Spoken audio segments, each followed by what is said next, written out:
नमस्कार मित्रों, मैं अंकित पटेल स्वागत करता हूं आपके अपने YouTube channel new academy official में। आशा करते हैं कि आप लोग अच्छे होंगे। फ्रेंड्स, आज हम बात करेंगे यूपी ट्रिपल एससी AGTA के बारे में। इसके पहले हमने AGTA के संशोधन, जो अभी करेक्शन का डेट चल रहा है, जो कि आज लास्ट डेट है, उस पर एक वीडियो हमने बताया था। उस पर एक वीडियो बनाया था, उसी में कुछ कमेंट आए हुए हैं। आपके कमेंट के आधार पर ही ये वीडियो हम बना रहे हैं। जो भी मित्र AGTA के फॉर्म से संबंधित हैं वो एक बार इस जो है वीडियो को ज़रूर देख लें। हो सकता है कि ये उनके किसी काम के हो और वो उनका जो है इससे फ़ायदा हो जाए। तो आइए हम लोग देख लेते हैं कि आज हम किन किन चीज़ों पे बात करेंगे। जो आपके प्रश्न हैं, PET में EWS नहीं लगाया था, क्या अभी फॉर्म AGTA के फॉर्म में लगा सकते हैं? ये एक है। और दूसरा आ रहा है कि जाति प्रमाण पत्र 31 मई के बाद का बना है, क्या वो चलेगा या नहीं चलेगा? ठीक है। और इसके बाद है आज अंतिम तिथि है, तो आप लोग सुधार कर लीजिए। इन्हीं सब बातों पर हम लोग आज जो है बात करेंगे। और एथेंटिक मतलब जो उसका यूपी ट्रिपल एससी AGTA का नोटिफिकेशन है, उस नोटिफिकेशन के आधार पे हम आपको चीज़ें बताएंगे। तो चलिए हम लोग वीडियो को शुरू करते हैं। वीडियो को शुरू करने से पहले जो मित्र चैनल पर पहली बार विजिट कर रहे हैं वो चैनल को सब्सक्राइब कर लें और बेल आइकन को दबा लें। अगर वीडियो आपको पसंद आता है तो आप लोग इसको ज़रूर लाइक करिएगा। चलिए हम चलते हैं उसके AGTA के नोटिफिकेशन पर। तो आप देख सकते हैं, ये है उत्तर प्रदेश अधीनस्थ सेवा चयन आयोग लखनऊ का जो है नोटिफिकेशन, जो कि किस चीज़ का है? प्रावधिक सहायक ग्रुप C की भर्ती का। और इसमें आप देख सकते हैं आपका लास्ट डेट जो है फॉर्म भरने का 31 मई था, ख़त्म हो गया है। और आवेदन के संशोधन की अंतिम तिथि आज 7 जून है। इसके बाद आप जो है किसी भी प्रकार से अपने जो है आवेदन में संशोधन नहीं कर सकते हैं। तो हमने आपको बताया भी था कि किन किन चीज़ों में आप संशोधन कर सकते हैं, किन में नहीं कर सकते हैं। चलिए एक बार पुनः उस चीज़ को हम आपको दिखा देते हैं। ठीक है। क्यों दिखा रहे हैं? क्योंकि इतना मैंने इसके बाद बताया है कि किन किन चीज़ों में आप संशोधन कर सकते हैं, फिर भी आप लोगों के कमेंट आ रहे हैं, तो मैं जो है 10 सेकंड में आपको दिखा देता हूं और बता देता हूं क्या है।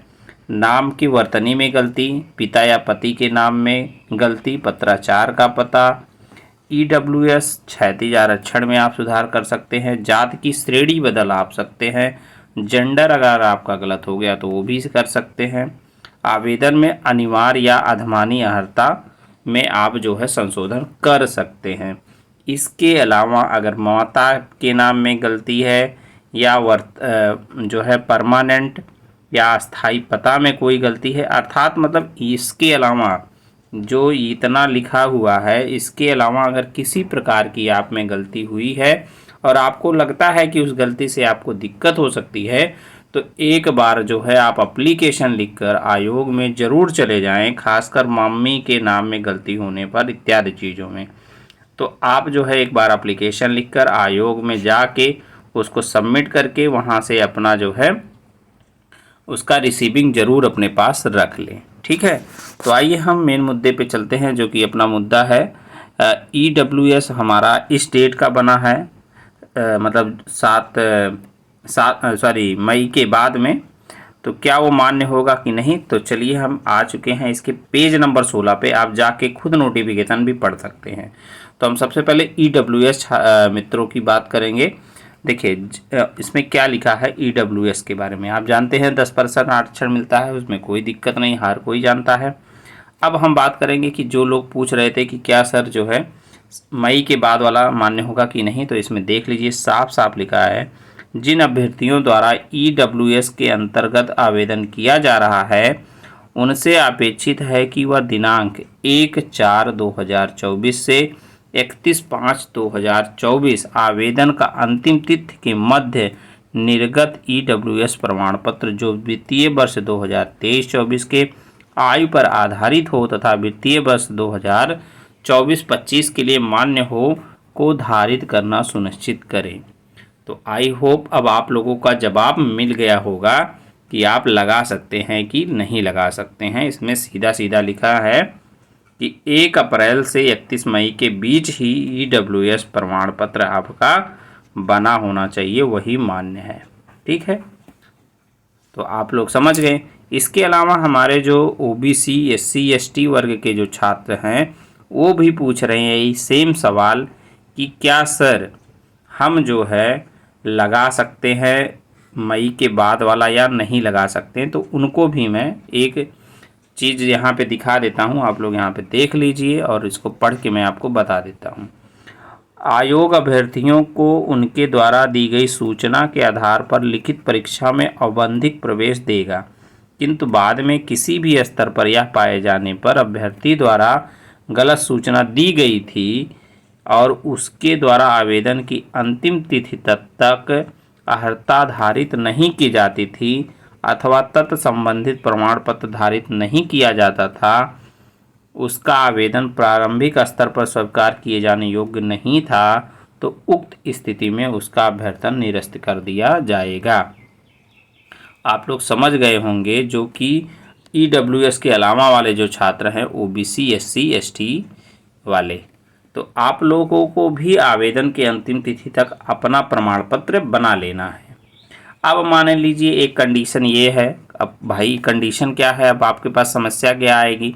मान लीजिए जिनका जो है 31 मई के बाद बना है और जो है वो OBC SC ST हैं। मैं EWS के लिए तो नहीं बात करूँगा क्योंकि EWS का यहाँ पे साफ साफ लिख दिया है कि 31 मई के बाद अब नहीं होना चाहिए, 1 अप्रैल से 31 मई के बीच में मांगा है। लेकिन यहाँ पर OBC SC ST में ऐसा कुछ नहीं लिखा है कि आपका जो है 1 अप्रैल से 31 मई के बीच का होना चाहिए। ठीक है, तो ऐसे अभ्यर्थी, ठीक है, जिनका OBC SC ST प्रमाण पत्र बना हुआ है और वो पुराना उनके पास उपलब्ध है, OBC SC ST जो छात्र हैं उनके पास पुराना उपलब्ध है, मान लीजिए 1 साल पुराना है, 2 साल पुराना है या 3 साल पुराना है, तो मेरे हिसाब से वो ये प्रमाण पत्र लगा दे, ना कि 31 मई के बाद वाला लगाएं, क्योंकि यहाँ पे लिखा हुआ कि अंतिम तिथि तक वो धारित होना चाहिए। अब आप संशोधन करके उसमें अगर जून वाला डालेंगे तो मेरे हिसाब से कहीं ना कहीं जो है इस चीज़ का उल्लंघन कर रहा है जो इसमें लिखा हुआ है। तो आप लोग जो है, मेरे हिसाब से मैं अपना ओपिनियन बता रहा हूँ कि अगर OBC SC ST वाले जो छात्र हैं, अगर उनका प्रमाण पत्र 31 मई के बाद बना है और उनके पास पुराना उपलब्ध है तो आप पुराना ही लगाइए।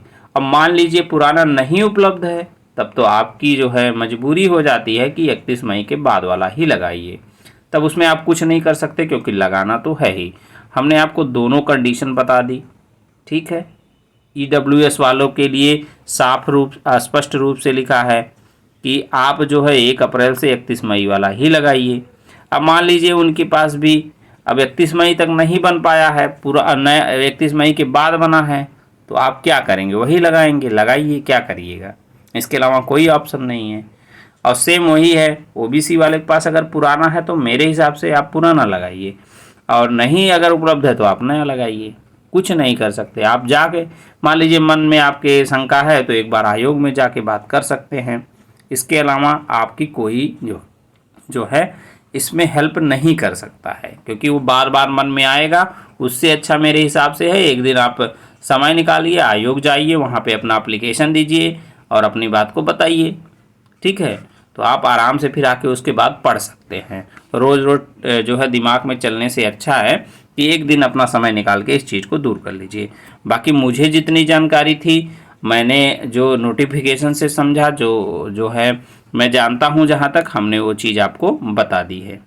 ठीक है, इसके अलावा भी अगर आपको मान लीजिए कोई समस्या है, कोई और आप जानकारी चाहते हैं, लगता है कि हम आपकी हेल्प कर सकते हैं, तो आप जो है 88 40 23 24 और 53 पर क्या करिएगा, आप टेलीग्राम कर दीजिए। आज की डेट में मैं लगातार टेलीग्राम आज देखता रहूँगा, मैं आज का बोल रहा हूँ। आप जैसे ही कुछ आप इस पर करेंगे तो हम आपको उसका रिप्लाई अवश्य रूप से देंगे आज की डेट में, क्योंकि आज अंतिम तिथि है। तो आज जो है आपकी हर समस्या का समाधान हो जाना चाहिए। ठीक है। और इसके अलावा एक चीज़ और है, मैंने एक वीडियो ये भी बताया था, मैं लास्ट में उसको बता रहा हूँ कि OBC, SC, ST, ठीक है, और EWS छात्र जो है, फिर मैं दोहरा रहा हूँ कि ये लोग अपने ही कैटेगरी में फॉर्म भरें, जनरल में ज़्यादा फॉर्म देकर उस पर ना जाएं। कुछ लोग फिर भी कमेंट करके उसमें बता रहे हैं भैया आप जनरल में भरिए, नहीं तो आप इसी में रह जाएंगे। तो आप उनके बहकावे में ना आए, आप अपनी कैटेगरी में फॉर्म भरें, तो आपको अपनी कैटेगरी की सीटों प्लस जनरल प्लस अपनी कैटेगरी जो आपकी होगी, दोनों में फाइट करने का मौका मिलेगा। आपको अब ज़्यादा सीटों पे फाइट करने का मौका मिलेगा। ठीक है, ये बात 100% सत्य है, इसमें कोई दिक्कत नहीं। जो लोग नहीं जानते हैं वो पता नहीं क्यों फालतू का कमेंट करके, या तो वो जानबूझ के कमेंट करते हैं कि जो है जनरल में कंपटीशन कम हो जाए, या जो है लोग जनरल में ही रह जाएं, अपने OBC या अपने कैटेगरी में कंपटीशन कम हो जाए। वो लोग का एक ये चाल हो सकता है, या तो वो नहीं जानते या तो वो बहुत अच्छे से जानते हैं, दोनों चीज़ें हैं। तो हम लोग जो बता रहे हैं उस चीज़ को आप मानिए और आप अपनी ही कैटेगरी में फॉर्म भरिए। आप जिस भी कैटेगरी में आते हैं तो आप अपनी कैटेगरी के साथ साथ जनरल की सीटों पर भी फाइट करने को पाएंगे। आप चाहें, अगर आपको लगता है कि हम सही नहीं बता रहे हैं, तो आप अपने बड़े भाई या किसी जानकार से ये चीज़ पूछ भी सकते हैं। ठीक है, तो ज़्यादा अब नहीं कहूँगा, जो मुझको बताना था मैंने आपको बता दिया है। ये वीडियो थोड़ी सी लंबी खिंच गई है, लेकिन आपको समझाने में ये टाइम गया है। आई होप अगर आप लोग अच्छे से चीज़ों को देखे होंगे, पूरा वीडियो ध्यानपूर्वक देखे होंगे और लास्ट तक देखे होंगे, तो आप हमारी बातों से सहमत होंगे और आपको हर चीज़ समझ में आई होगी। अगर आपको लगता है हमने जो है आपको समझाने में जो है प्रयास किया, हर चीज़ आपको बताया है, तो अगर वीडियो अच्छा लगा तो आप लोग वीडियो को लाइक करिएगा और साथ साथ जो है चैनल को सब्सक्राइब भी कर लीजिएगा अगर अभी तक नहीं किए हैं, और अपने मित्रों के साथ शेयर जरूर कीजिएगा, जिससे न्यू एकेडमी फैमिली जो है बढ़ सके और हम लोग अपने कार्यों को और अच्छे से उत्साहित होकर कर सके, आपके लिए नई नई चीज़ें ला सके। जैसा कि आप जानते हैं कि न्यू एकेडमी यूट्यूब पर एकमात्र ऐसा चैनल है जो कि AGTA का पूरा सिलेबस फ्री में A to Z पूरा डिस्क्राइब करके, मतलब ये नहीं ऑब्जेक्टिव, हम लोग पूरा जो है आपको पढ़ा रहे हैं। पहले आपका बेस तैयार कर रहे हैं, उसके बाद ऑब्जेक्टिव भी करवाएंगे। तो आप लोग का सपोर्ट चाहिए, आप लोग सपोर्ट करेंगे तो और अच्छी अच्छी चीज़ें हम लोग सोच पाएंगे। ठीक है, तो मिलते हैं एक नए वीडियो में, तब तक के लिए जय हिंद, जय भारत, वंदे मातरम।